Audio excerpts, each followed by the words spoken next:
You are now listening to the Life in Football podcast. Check out the new website, lifeinfootball.com. Once again, the website is lifeinfootball.com. Thanks for listening.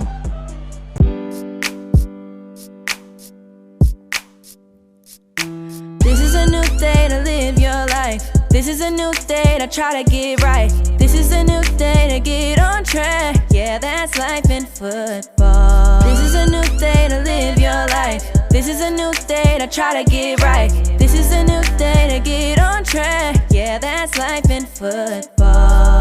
It's life in football. We are life in football.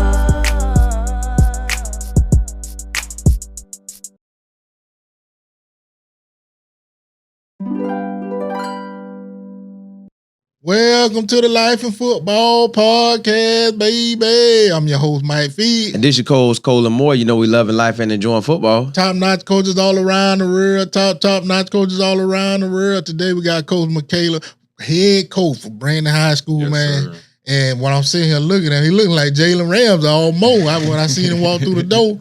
And I'm telling you, man, he helping young men to become better, not just in football, but in life as well, man. And he doing great things right now. He trying to build a program that's going to take over the state of Florida, man. And when you're a head coach, what I'm beginning to learn, they put in a lot of hard work. Because when you're a player, see me and Simone, we was in high school playing, and y'all know how it is when you play in high school. You just concerned about yourself, not realizing a high school head coach got to put in a lot of work trying to put you in college. Then he trying to make sure his team good at the same time. And then he out there got to make sure uniform clean, getting the water, setting up everything, football operations, scouting department, and offensive coordinator, special team coach, all at the same time. But, man, without further ado, I'm going to go ahead and let Simo bring him on. How you doing, Coach? Doing well, man. How are you? Good, man. Hey, blessing to have you on, man. I appreciate being here, man. Definitely. Hey, now, how you feel getting ready to go into this season? The new head man at Brandon High School, ready to get these boys rocking and rolling, man. And how does it feel just to be over the program, a new program, and a new program for you, and then getting right into it? Man, honestly, man, it's like, you kind of pull it from both sides. You're kind of anxious because there's a lot of pressure coming in and, changing things around. Yeah. You set so many expectations and you just want to make sure you live up to them. You know what I mean? Then on the other side is like, I'm ready to rock. Yeah. I'm ready to rock. Like you get, I'm ready to play. I want to play tomorrow. Yeah. You know what I mean? Get going. So then, all this hard work the boys been putting in, they kind of see, I said do X, Y, Z. This is why we do it. It's paying off. You know what I mean? So it's kind of both sides, nervous, like, oh, man. And then at the same time, it's like, let's go. Now, being the head man, now that I'm old and I see it, and then, because I would think back when my head coach came in, because he went from Bart. Well, he was from Bartow. Then he came from Falls Proof, the coaches at Bartow. And now he back at Falls Proof, like in a circle. Right. But now that I see it, and I see him like, whoa, I think he was about 30 when he was coaching us.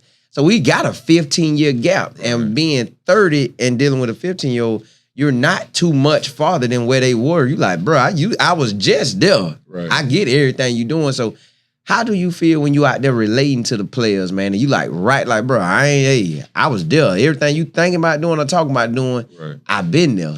Yeah. So how is that?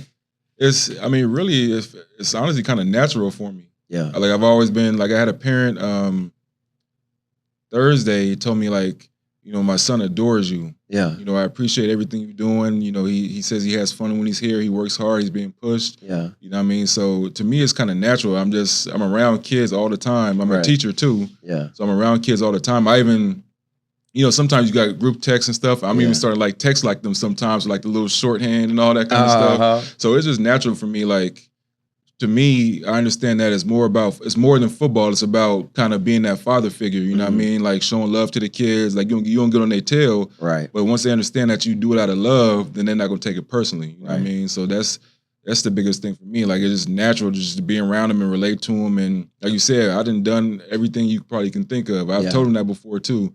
Like this stuff you're doing right now, I done that back when I was in high school. So I know exactly how you think and I know exactly why you want to do it. So listen to me, do this so that you don't have this come from it. You know what I mean? So, yeah. Hey, man, Coach Bruce, I gotta tell you, I'm proud of you, man. Congratulations. And now I want to know a little bit more about you, like, you know, how it was for you growing up and where you from. Okay, I'm from Pasadena, California. So, I mean, it was crazy for me, and I tell people back home like this all the time, because some people never venture out that's, you know, the LA area. You know what I mean? But I went to college at the University of Memphis, so I went from California to the South, so I was able to kind of see all these different elements, you know what I mean? So, like, California is really no different than any other place. You're going to have your good parts, you have your bad parts, you have the hoods, you have the suburbs. Like, everything is pretty much the same. You just might have different dialects, different ways of talking, different slang or whatever. Everything is kind of the same. I know for me, when I first took my recruiting visit to the University of Memphis, I was like, okay, you know what I mean? It was just different. You know what I mean, just people, like in California, you can walk by somebody and they not say nothing to you. You know, I went to Memphis and, hey, how you doing? I'm like, hey, you know what I mean? It's kind of awkward at first, but then once you kind of get used to it, just that Southern hospitality. Right. You know what I mean? Then the food, and then, you know, being a young kid, the women was different. I was like, oh, okay. You know what I mean? So it was just different culture. And then probably after a month or so, and then being around all my teammates from different places, I just kind of got used to it and kind of just adapted. Mentally, you know what I mean? Yeah. So. Now, Coach, what's your, like, philosophy for this year, just for your team, that how you seeing as coaching? Like, what's some of the main things you want to kind of preach towards your players, and some of the things that you really want to push for them to get? So I'll preface it with this, that I was blessed to have some amazing coaches in high school and college, and just the things they instilled in me is just still stuck to me. You know what I mean? At a certain degree, you have to be progressive. You can't be stuck like you're 30 years ago. It's not 30 years ago. You know what I mean? So I took some of those old principles that my high school coaches, my college coaches gave me, and kind of just adapted them. So for now, just coming into the season, my main thing is just being a gritty team. You know what I mean? When I first got the job, 4 or 5 months ago. You know, I went back and just watched all their film from last year. You have kids giving up, kids not hustling, you know what I mean? Things like that. So the first step is just changing that mindset. Like, you gotta be a gritty team. Ain't no stopping, ain't no quitting. It's going to the whistle blow, you know, that old cliche, and it's just working hard. That's our biggest thing right now, is just grinding and working hard. You know what I mean? So going into the season, every day after workouts, we have like a little huddle, and I kind of give them little speeches. Sometimes I get long-winded. I'm like, hey, we're gonna grind. You know how y'all feel right now? You should feel like this every day. That's how you know you're doing something. So we're gonna be a gritty team. That's our theme this year. We're gonna grind everything out. We're gonna be gritty. Right. Get it from the mud. Right. Go ahead, Seymour. How you made it to Florida? So after I graduated college, I went to play in the CFL. So I played in the CFL, the Canadian Football League. Yeah. And then I had an agent at the time, and I was my big thing was I want to be in NFL. I should have hung it up a long time ago because my body was just breaking down. Yeah. I had a surgery just a backstory. I had a surgery my junior year on my knee. The doctor was like, you shouldn't play football anymore. You probably won't be able to. But in my head, I'm like, this is all I know. Yeah. So I'm going to do rehab, treatment, whatever I got to do to get back on the field. And then I just had that stuck in my head like I'm an NFL. So I played in the CFL, and then my agent told me to try the AFL, the Arena Football League. Right. So I played with a team in Georgia. Then I played with a team in Milwaukee, then Georgia. Then I played with the Tampa Bay Storm here. And our president was gentleman named Derek Brooks. Yeah. And I was starstruck when I first met him, because he was just so like, you know, hey, Bruce. I'm like, hey.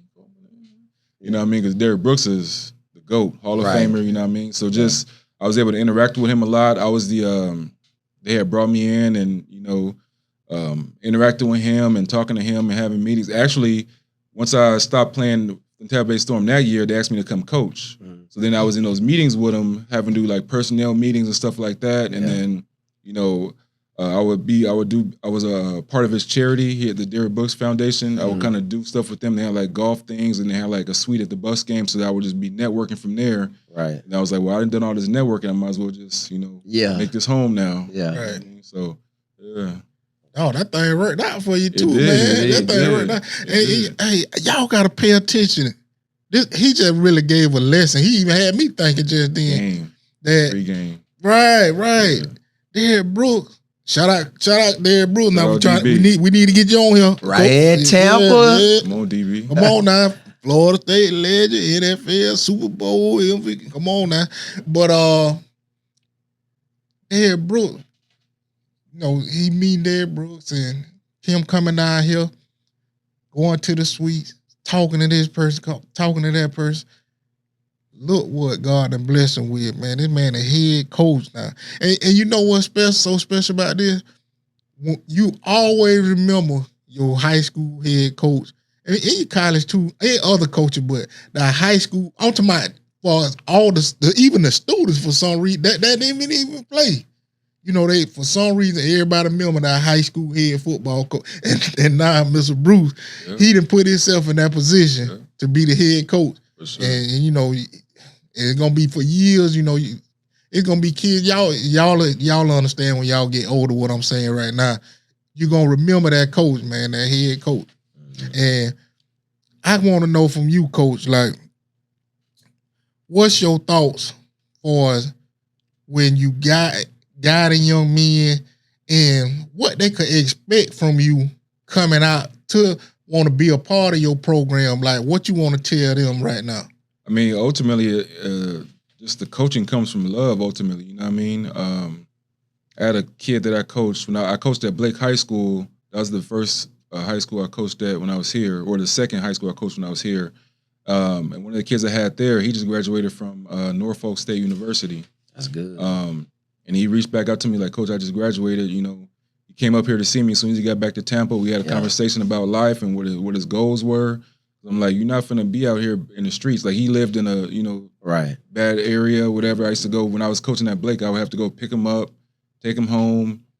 Coach, let's get some food, that whole thing. So, and that was what, I feel old, man. I was like maybe 6-7 years ago, something like it feels like. And, that's what it stems from. Like, it's not about just football. It's about preparing you for life and then showing you the love. I remember when I was coaching at Blake, I took another kid home one time. He's like, all right, I love you, Coach. And I was like, because and we're not used to having other men tell us, I love you, what I mean? So I was like, I love you too, man. And then ever since then, it's just been a normal thing. Like, tell the kids, I love you, dude. Like, stay up, stay safe, take care of your business. Right. So, Hey, man, I'm so happy for Coach, man. And, hey, we all, we love football, and just to hear him say that about the love and it's just a part of the game. And I love everything I'm hearing from him, man. And hey, he sound like a winner now. I'm telling you, man. This somebody, y'all heard what he said now. He said he finna come through. He said he ain't playing no game with you. And the thing about it, man, when you got a coach who care like this, who gonna put that time in, and y'all heard what he was even saying, man. He was going picking the kids up, and this one he was assistant coach. You know what I'm saying? So to have a head coach who done did his thing from California to Memphis, and even in the pros, man, and he got the knowledge. And I'm telling you, he wants you to be successful, and he gonna help you be successful as well. And I just want to thank you again, Coach, for coming on. Hey, for anybody out there, when y'all get a chance, go check out Brandon High School football. You will not miss out on a great opportunity to see a good football game. And I'm going to leave y'all how I always leave y'all. Keep your head up and not down, or else you will fall to the ground. This is the Life in Football Podcast.